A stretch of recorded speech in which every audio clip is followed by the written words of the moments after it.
today I found the entrance averages for the University of Al-Azhar. Let's talk about them. Bismillahir Rahmanir Rahim wa bihi nasta'een. My name's Abu Ibrahim, and I wanted to talk about the state of our ummah today. And the state of our ummah as it relates to the leadership of the ummah, and the leadership of the ummah as it relates to the scholars, because as we know from the famous hadith, al-ulama warathatul anbiya, that the scholars are the inheritors of the prophets. So the scholars are supposed to be the best among us. But often we find in our secularized world that the ambitious people, people who seek excellence, people who strive for the highest rates of achievement in the world, are not going into Islamic studies. They're becoming doctors, they're becoming engineers, they're becoming entrepreneurs, they're going into tech, they're going into business, they're going into finance. Really, they're doing anything except becoming scholars, becoming people who master the Islamic sciences. And this is a cultural issue that we understand. I mean, I was speaking to one of my Pakistani friends, and he told me that in Desi culture, it's the custom to have a member of the household, one of the sons, become a hafiz, somebody who memorizes the Quran. But the way the parents do it is, if you're a smart kid, they'll send you to go succeed at becoming a doctor or engineer. Only those kids that fail at everything else are sent to madrasa to become scholars. And I think it's something that most people in the Islamosphere know. This is not something new.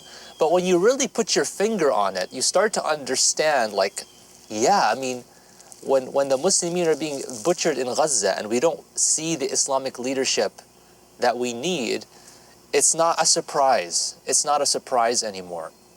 And I wanted to kind of talk about these entrance averages at Al-Azhar because they really make this phenomenon concrete. It's one thing to say, well, we have a culture of ambitious people and smart people who don't go and become scholars, who don't go and master the Islamic sciences, who don't go and uphold that mantle of scholarship, that mantle of the prophets. It's another thing to look at real numbers. So I don't know if you can see, you probably can't on the camera, so I'm going to read out some of the numbers. And it might shock you a little bit, but trust me, like, these are referenced in official documents, and I'm going to send all the receipts in the description. So let's begin. So, unsurprisingly, the highest entrance averages at Al-Azhar. So for those of you who don't know, let me establish a little bit of background. Al-Azhar is one of the most famous and prestigious Islamic universities in history. It's like more than 1,000 years old. It's older than Oxford, it's older than Harvard.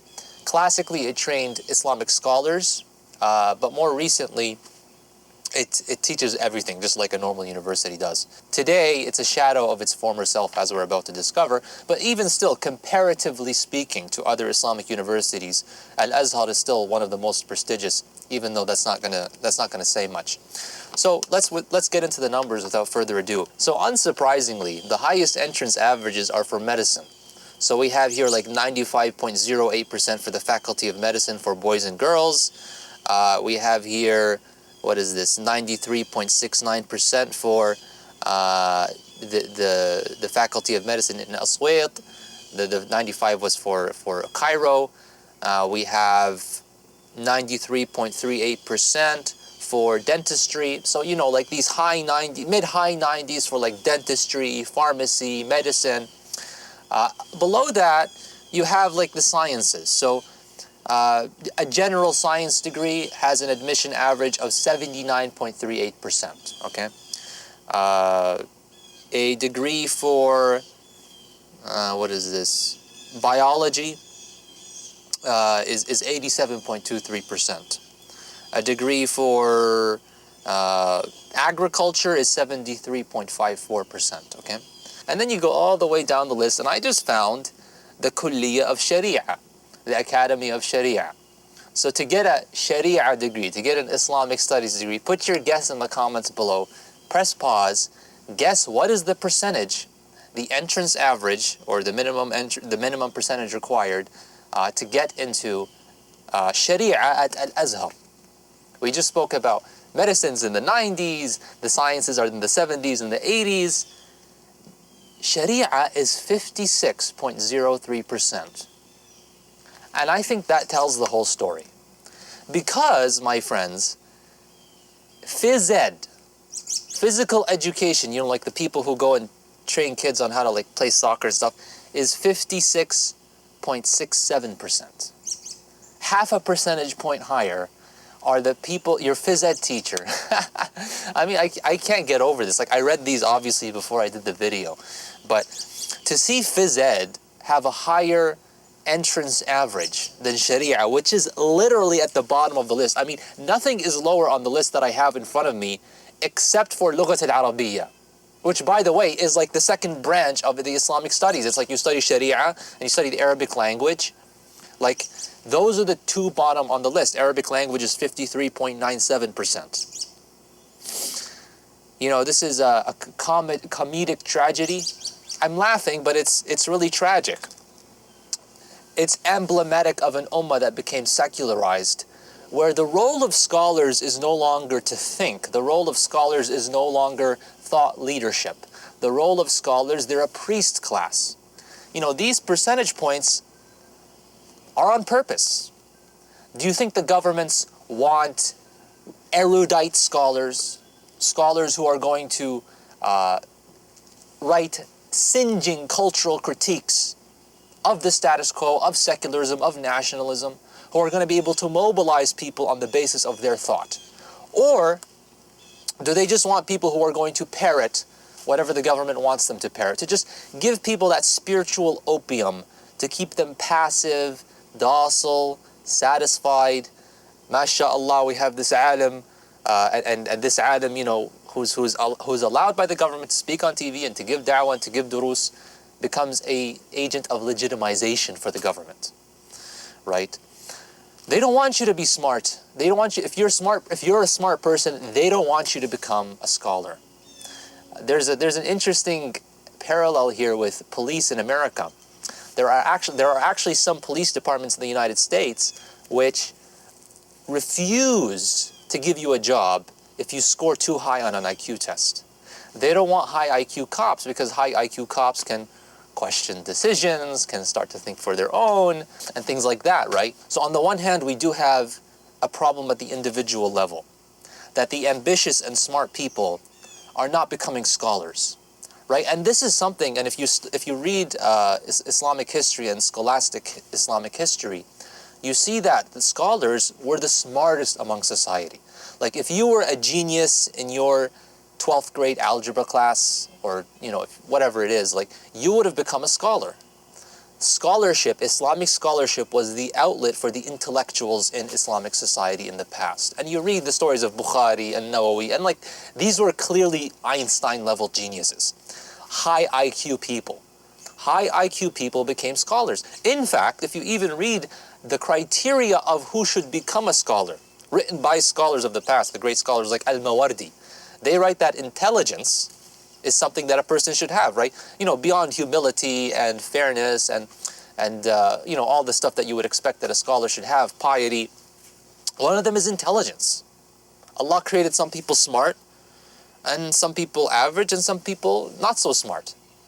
The scholarship is not for the average and the not so smart. Scholarship is for high IQ people. And we have a problem with high IQ people who just want to go make a bunch of money, want to become dunya successful people. Not that we shouldn't have such people, but we have almost none of them going and becoming scholars. There are some, but not enough to make a dent. And of course, the greater issue is the cultural one, as we've been discussing. The cultural issue in the Islamosphere, in the Muslim community, in the Muslim world, that we don't send our kids. That Islamic studies is seen as a low-status profession. It is not a prestigious profession. It is something that people who do it are those who failed at everything else. You couldn't hack it at engineering, you couldn't hack it at business, you couldn't hack it at programming. Yalla, go to University of Medina, go to Al-Azhar, go do hifth. This is what we've done to the deen. It's disgusting. This deen is the most prestigious thing, the most high status thing that somebody could strive for, and its gates should be very high so that only the greatest people, the most successful, the most intelligent, the most pious, the most earnest, the most sincere, the most hardworking, become scholars. When all of the ambitious people go and become engineers and doctors, and who are we leaving scholarship to? And in this video, I'm not trying to emphasize that like intelligence is the only thing that matters. Definitely, there are attributes to scholarship that are way more important than intelligence. But I'm trying to point at a specific cultural issue here. So what happened here? I spoke briefly about the secularization of the ummah, the role that scholars are meant to play in this current dynamic with our secularized nation states. But let's speak about Al-Azhar in specific for a moment.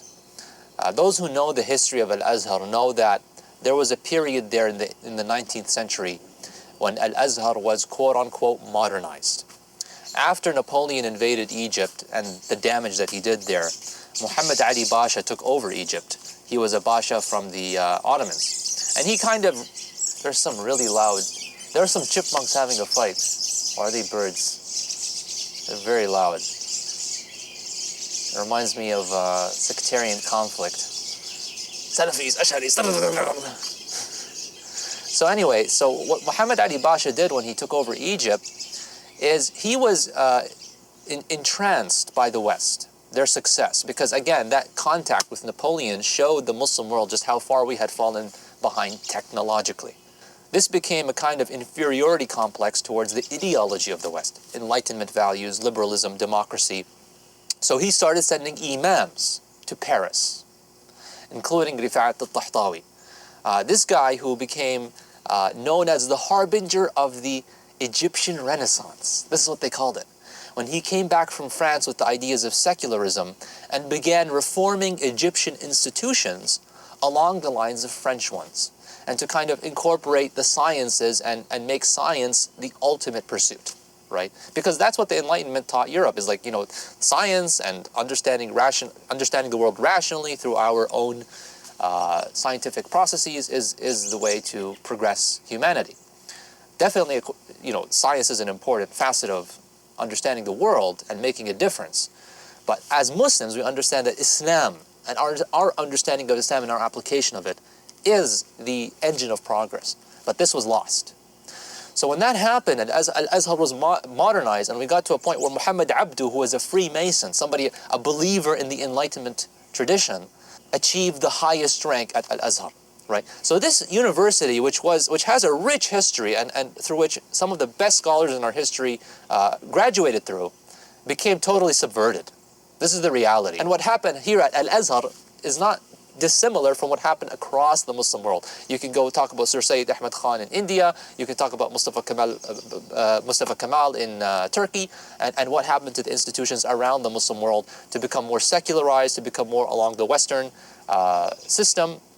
And now Islam, which was not eliminated, Islam, instead of being eliminated, became a clergy, became something that is just there for the spiritual and the heart softeners, and to kind of give people a little bit of a boost, to fill a little bit of a spiritual gap that destroying Islam would leave. But we leave the thinking, we leave the progress to other mechanisms in society, the science and the medicine and the engineering and the business, and we lost this inheritorship, this inheritance of the prophets. This is the problem that we have today, or at least it's a microcosm of it. It is a consequence of the secularization of Islam. And if we want to reverse it, we have to reverse the culture. We have to have some trailblazers, intelligent, sincere people who are going to become scholars, who are going to reclaim the tradition. They're not going to come through scholarship from an Orientalist perspective and like critique Islam from a Western lens. No, they're going to reclaim the tradition, and they're going to be outside the box thinkers. This is what we need, outside the box thinkers, not parrots, not people who are just going to bow to the desires of the status quo, bow to the desires of the rulers. No, they're going to challenge everybody and everything, because that's what you need in a world that's ruled by Taghut. Wa alaikum assalam wa rahmatullahi wa barakatuh.